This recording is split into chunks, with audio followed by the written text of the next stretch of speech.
Bonjour et bienvenue pour ce 3 questions sur la déclaration des travailleurs handicapés DOETH 2023. Selon le principe du programme, nous vous avons demandé quelles étaient vos questions sur cette déclaration. Nous en avons sélectionné 3. Pour mémoire, les entreprises de 20 salariés et plus ont l'obligation d'employer des travailleurs handicapés, OETH, à hauteur d'au moins 6% de leur effectif, au moyen des différents outils offerts par le Code du travail, emploi direct, accueil de stagiaires handicapés, etc. Celles qui n'atteignent pas ce quota doivent acquitter une contribution financière collectée par les URSSAF et destinée à la GFIP. Les employeurs assujettis à l'OETH doivent souscrire chaque année une déclaration relative à l'obligation d'emploi des travailleurs handicapés et, s'il y a lieu, payer la contribution dont ils sont redevables.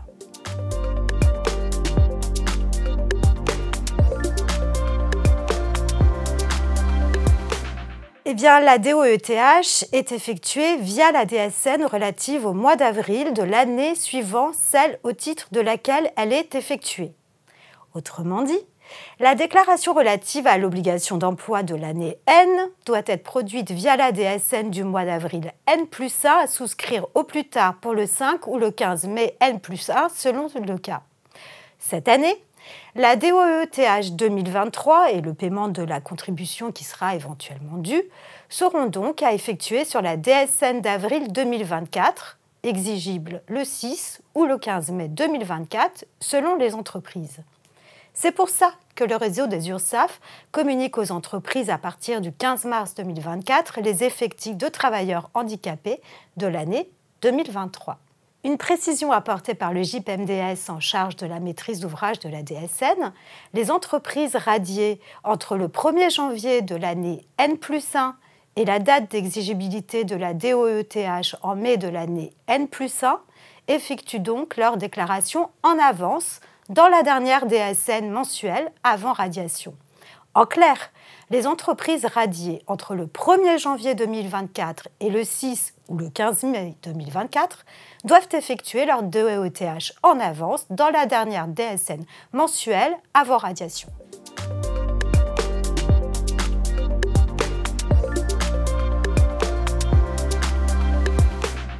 Eh bien, il faut déclarer en DSN le nombre de salariés handicapés mis à disposition par une entreprise de travail temporaire ou un groupement d'employeurs. Il faut aussi déclarer le montant de la contribution à GFIP initialement due, avant les déductions pouvant être appliquées. Également le montant avant plafonnement de la déduction liée à la conclusion de contrats avec le secteur protégé. Le montant aussi avant plafonnement de la déduction liée aux dépenses déductibles.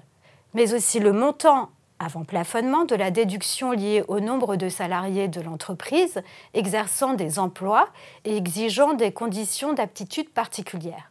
Le montant de la contribution à GFIP effectivement due et, le cas échéant, l'indication que l'employeur s'acquitte de l'obligation d'emploi par la conclusion d'un accord agréé de branche, de groupe ou d'entreprise. Concrètement, cela concerne 3 blocs déclaratifs en DSN. Le bloc 13, complément OETH, pour la déclaration des effectifs moyens annuels de BOETH, bénéficiaires de l'obligation d'emploi travailleurs handicapés externes, et, le cas échéant, la déclaration de l'accord agréé.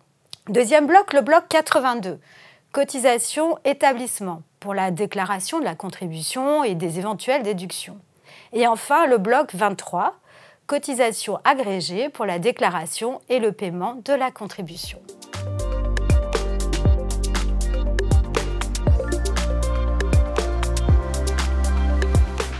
En cas de désaccord de l'employeur avec les effectifs notifiés par l'URSSAF, les employeurs sont invités à se rapprocher de leur URSSAF et faire état de leurs divergences d'analyse. Le réseau des URSSAF et le GIP-MDS, en charge de la maîtrise d'ouvrage de la DSN, indiquent également comment établir des corrections en cas d'erreur sur l'effectif de BOETH externe et sur le statut de travailleur handicapé.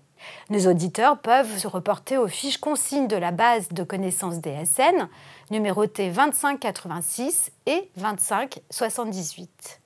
Notre 3 questions sûres s'arrête ici.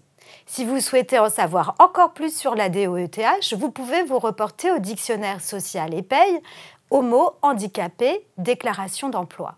Vous retrouverez un article dédié à la DOETH 2023 dans le prochain RF Paye et dans le feuillet hebdomadaire début avril. Merci d'avoir regardé cette vidéo.